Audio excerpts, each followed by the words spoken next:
Hey guys, so today we're going to look at the installation of illuminated door sills for the Honda Crosstour 2013 or 14 model.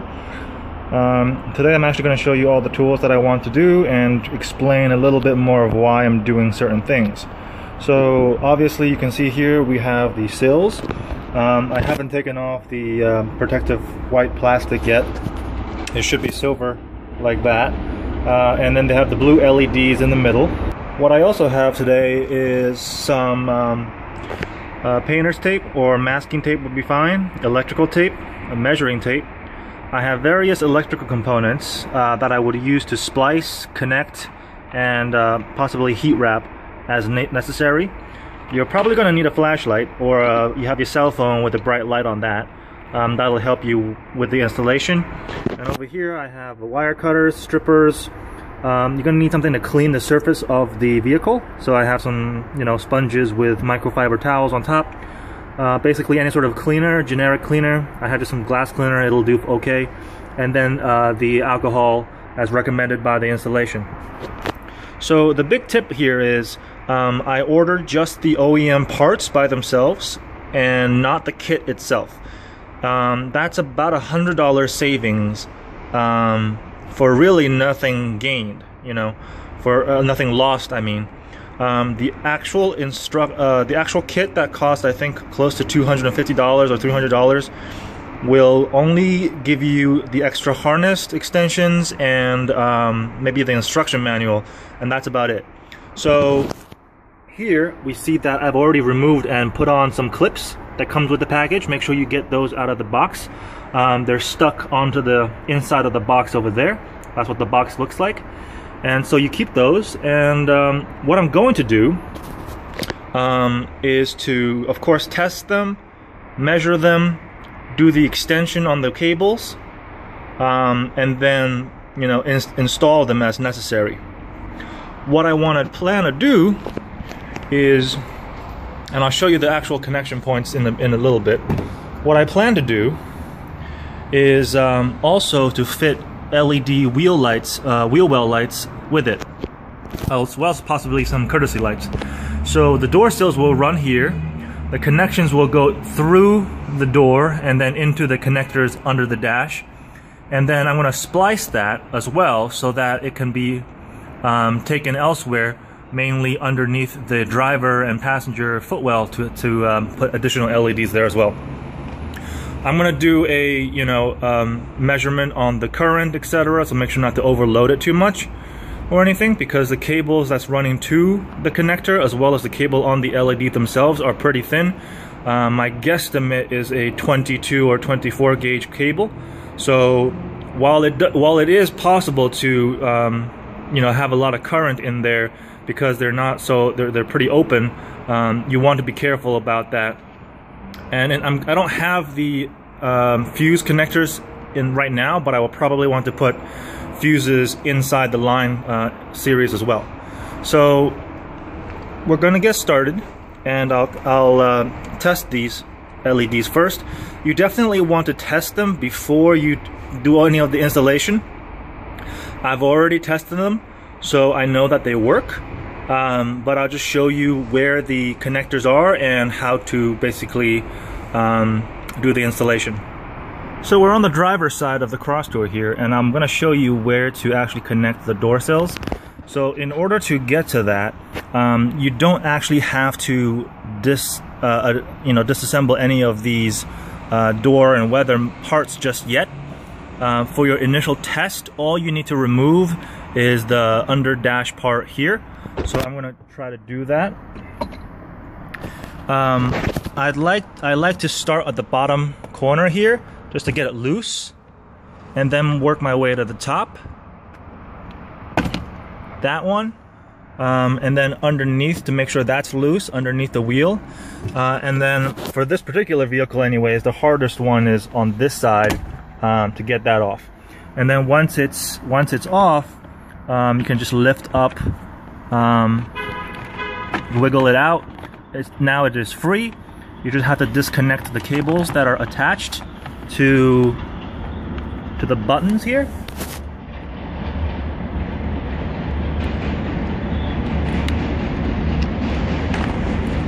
and then this piece is free. So this piece I will put aside. And you see this, there's, I believe this is a Bluetooth relay or something like that, communicator. It says Bluetooth on it. So what I'm going to do is disattach that, and how you do it is underneath there's a clip that you have to press. You're going to feel it in the middle. As you're pressing it, you can slide it up towards the top of the dash and then pull back. So as you can see here, there's a little clip. You press down on the clip, you pull it out where these two other clips are holding the slides. They are sliding on that thing right there, and you just pull it out.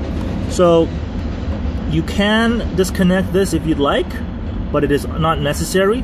The connectors, let me try to find it for you. 1 second. At this point, it's a good idea to actually move the chair all the way back so you can access it from underneath.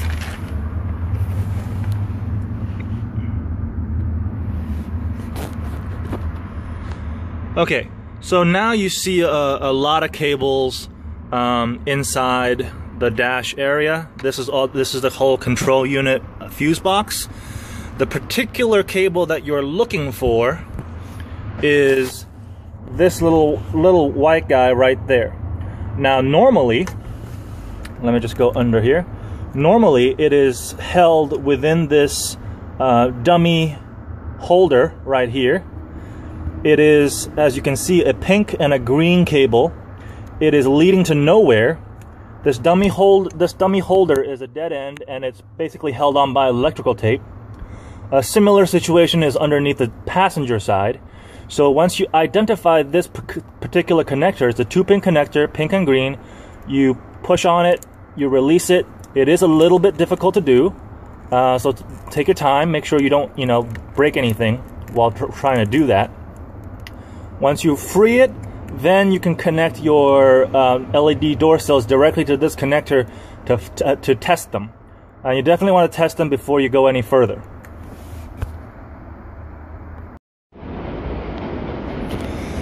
Alright, so I've plugged in one of the sills into the connector that I mentioned earlier underneath the driver's side of the dash. Let me hide the flashlight thing here. As you can see, the LED is on. What you also want to, sorry, I have the flash on so to make everything bright. But what you also want to test is to make sure that when you close the door, you're gonna wait a few seconds. You can look at your dome light. The dome light should dim after a few seconds.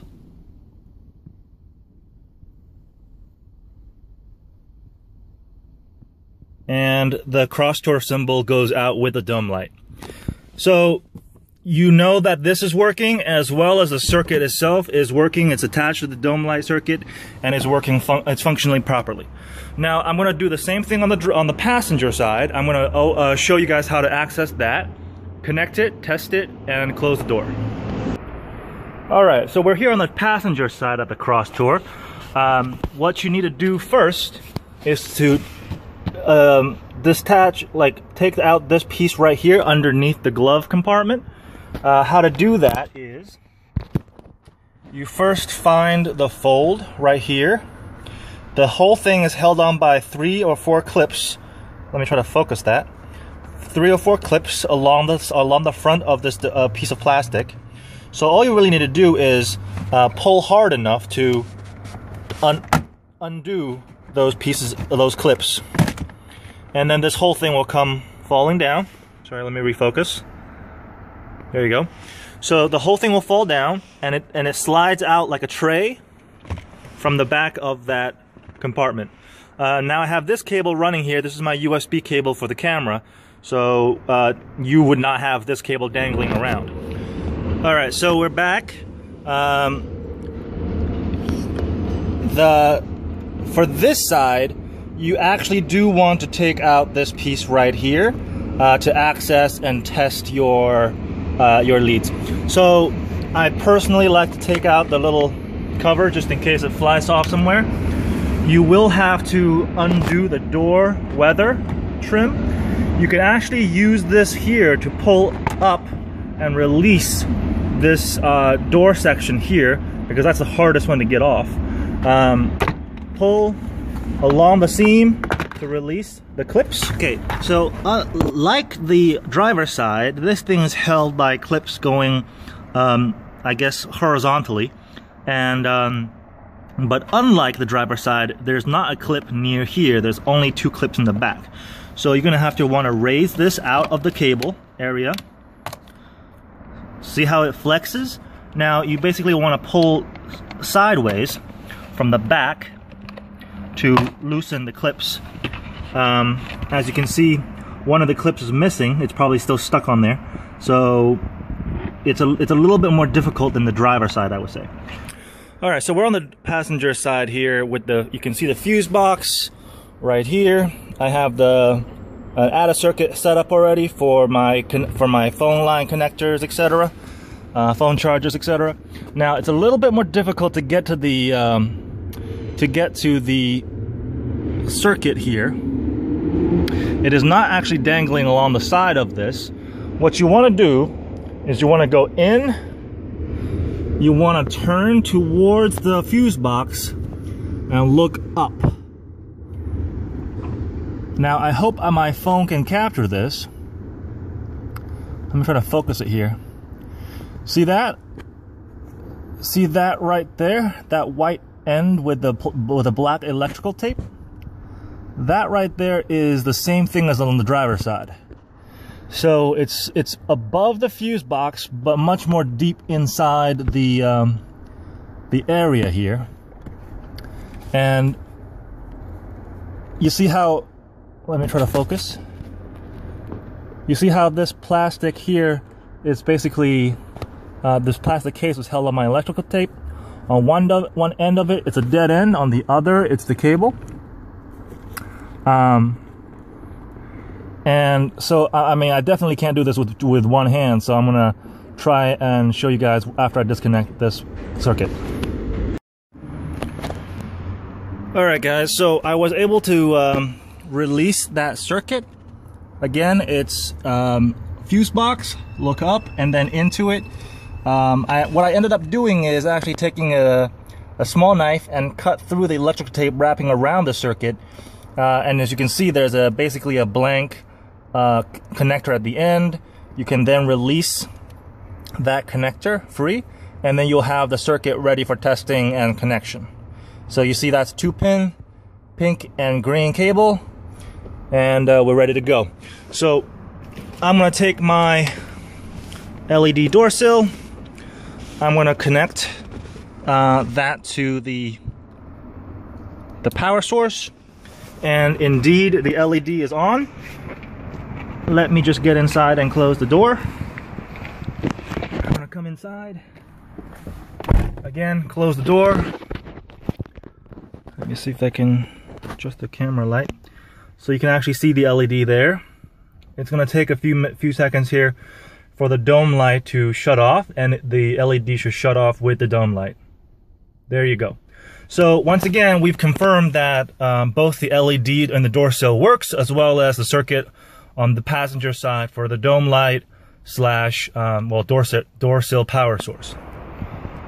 All right, so in this section, I'm gonna talk a little bit about what I want to do with these LEDs and how I want to set them up. So as you can see, the LED has the electrical component coming out of the top left corner, and on the driver's side, that's not a problem. There's plenty of slack. But on the passenger side, you can see that it has to run through the weather and up, and you're basically just making it to the power connector up there. I actually think that's not enough slack, that if for some reason this thing ever gets moved, gets kicked or anything like that, or you put too much pressure on the weather stripping or anything like that, you may actually pull at this cable too much.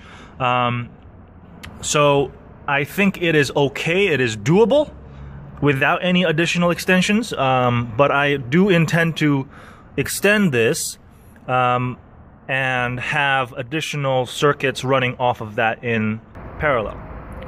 So I'm very excited about the circuits for the door sills here because they're directly linked to the dome light, which many people are looking for, so that they can link with other LEDs to make it so that, you know, your footwell lights or courtesy lights come on and off with that circuit. Now again, the cables here are pretty thin. I would say probably 22 or 24 gauge cables, so they're not the thickest cables and you don't want to overload them, but having a few extra LEDs on that circuit I think will do just fine. Hey guys, so I've cut 4 pieces of cable here. They're each 2 feet in length. These are actually 18 gauge, so they're slightly thicker than the ones used in the door sill cabling, but I am going to give it a try. I think that the thicker cable will be easier for me to tap into in the future for other LED setups. So I'm going to strip them like I normally would, and you guys can definitely watch other YouTube videos to figure out how best to do this kind of work.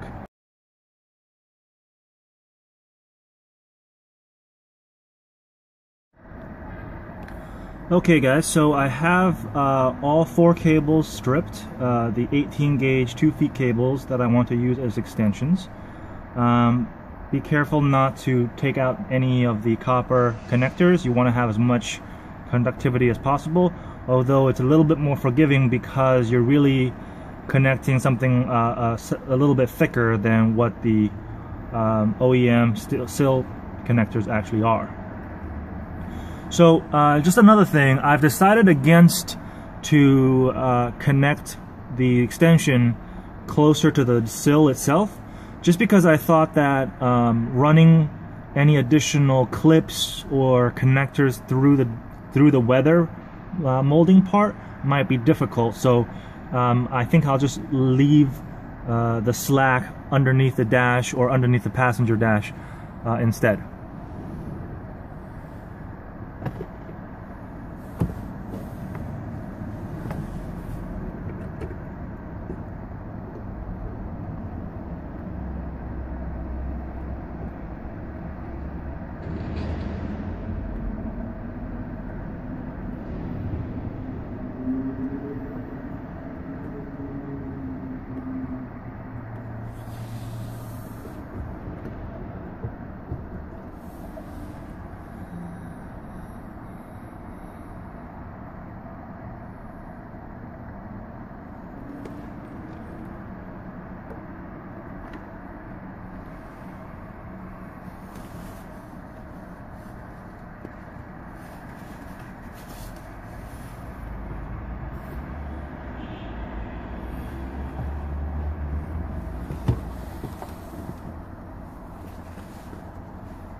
Hey guys, so I've decided against extending the door sills at the base of it and actually want to do it closer to the connector itself, just because that way the slack will be at the front and nothing in terms of like additional connectors or splicers will need to be messed with inside the door weather molding itself.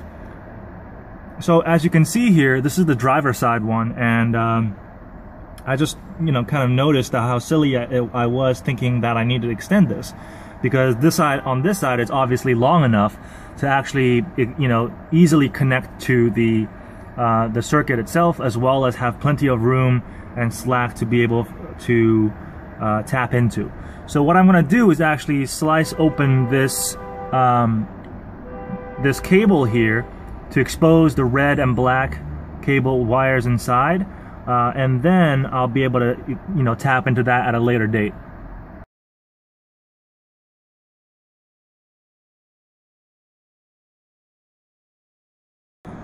Alright, so the driver's side is basically set up for what I need. I have the door sill ready. It's long enough to actually install without any extensions. And I have two of these cables exposed and prepped so that I can tap into these cables for additional LEDs under the footwell at a later date.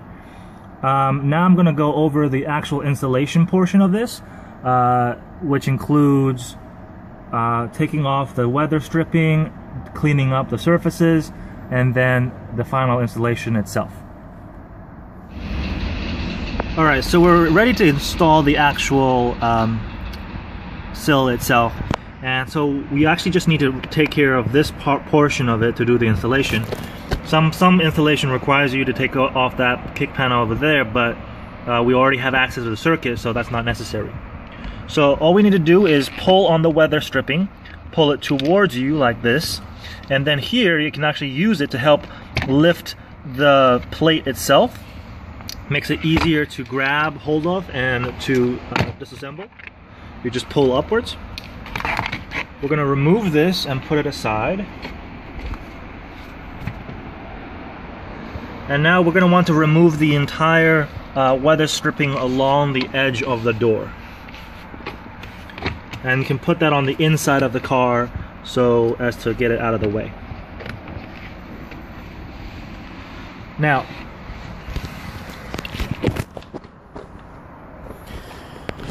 so this is what it currently looks like before the installation.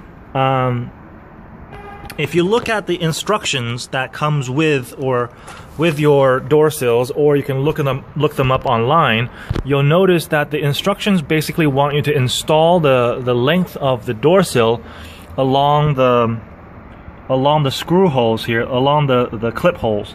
So that should align with your door sill right there, which makes that hole right there align with the edge of your door sill over here. Now, the door sills must be installed with the weather stripping off so that it can sort of ride that edge a little bit.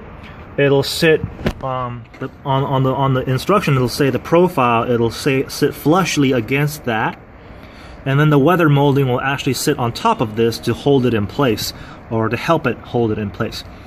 But what's actually holding it in place is the different 3M sticky pads on the bottom, as you can see.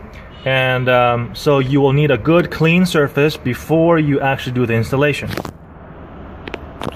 Alright guys, so what I'm going to do here first is actually clean the surface with just a regular spray. You can use water if you have it. I actually don't have water with me right now. Clean that off several times. You want to make sure it's clean as possible of debris and dust that you can find on here. And then you're going to go over it with the alcohol, or the rubbing alcohol, a couple of times, and then let it dry. Make sure it's clean, and then we're going to do the installation. So I'm going to do that right now.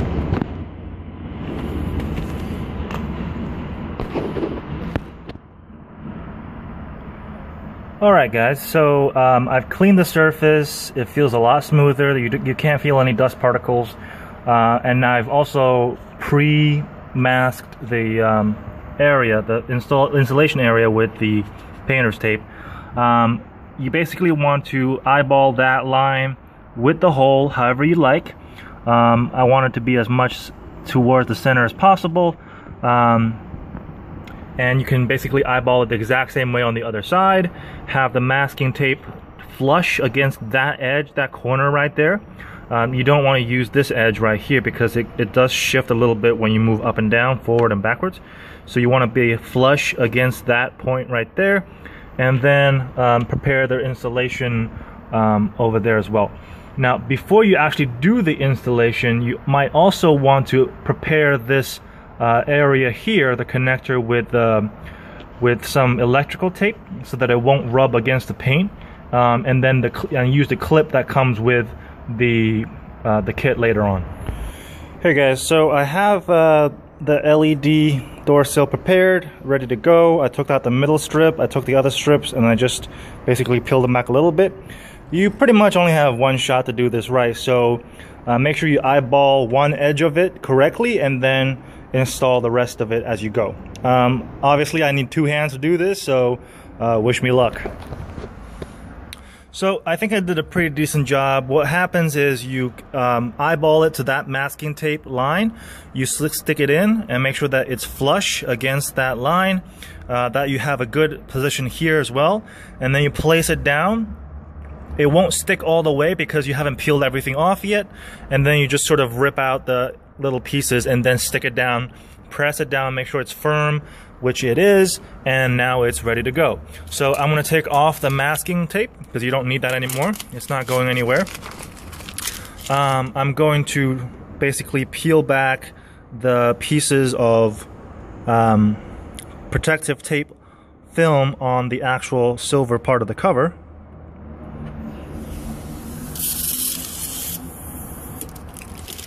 Voila, beautiful. And then finally, I'm going to connect to the circuit. Ta-da! Finally, just a quick note. Like I said before, this whole kit came with two of these clips. Personally, I don't think it's 100% necessary to use them. I might actually not end up using them, but they're there to protect your wires from abrasion or anything like that. Basically, these clips protect the cables from abrasion, but you can simply use electrical tape to do the same thing. Hey guys, so I finished putting the cable in. I've wrapped the cable around with electrical tape, and then I've put a layer of electrical tape on top of that so there's no abrasion against the weather stripping. And finally, I've secured it down with another strip of electrical tape here. I ran it along with this cable bundle right here. I've electrical taped it. I've actually put it through behind this hood mechanism so that there's no moving parts against the cable, and then finally back up and into the connectors for the circuit. So that's it. As you can see, the light is on, nice and shiny and bright. You can put the weather stripping back on top, and that's it. Hey guys, so I've completed the installation on the passenger side. As you can see, it works just fine. I had a 2 feet extension on the cable, so I can have a little bit more slack running along the weather stripping, and I can maneuver underneath the dash over there to put additional LEDs by splicing the circuit cables. So all in all, everything's just fine. It works just well. There might be some electrical resistance with a slightly heavier cable, but it looks just fine. It looks great. And on the back side, you know, it's a very simple installation. Just peel and stick. The Crosstour doesn't have any LEDs in the back, and that's about it. So all in all, this project is complete. Love it, and see you next time. Hey guys, just a quick note. I wanted to test a load of these illuminated door sills because I intend to add additional LEDs using the same circuit tapped into the cable running underneath the footwell over there. And as you can see here, the LEDs are running at 0.3 milliamps, which is really nothing. I mean, if we switch it to amp, it's quite small. So I'm pretty safe in terms of running additional LEDs on that same circuit. I think you can look up online the chart of what gauge cable and how much amp you should put through that. Since the original cabling is probably 20 to 22 gauge, you can look that up and see how much additional power you can put through that. But the LED strips you buy on Amazon, and I'll link it in the video, and I'll probably do another installation video on that as well. The LEDs take, I think, 0.6 amps per meter or something like that. So I definitely don't need that much on each side of the footwell to light up the car. All right, great, thanks, and I'll see you next time.